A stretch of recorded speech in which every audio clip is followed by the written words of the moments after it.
jamaa kuna project yote alimaliza hapa kweli? Babu, ukienda Tumbeni Dairy Plant ilianzishwa miaka 10 haijakamilika, na pesa ambazo ziliwekwa hapo ni pesa nyingi sana, na hii itasaidia vijana wetu kupata ajira.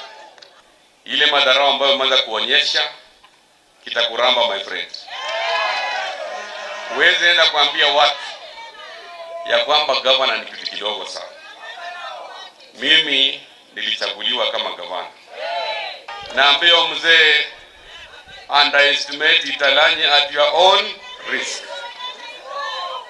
Kwa sababu jamaa amepewa kazi na kinara wetu Raila Amolo Odinga, amemfanyia huruma, alikuwa anateseka, amekatilia magari za county, alafu anasema Raila hana ushawishi Kakamega.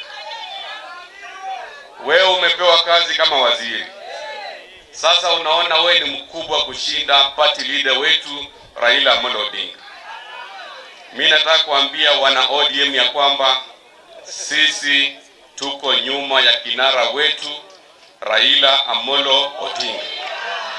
Na tunamtambua kwa serikali hii kwa sababu vile alitia sahihi ile MOU na Raila na William Samoei Ruto, ndiposa tuko na uwiano, ndiposa tunaona maendeleo hapa Kakamega.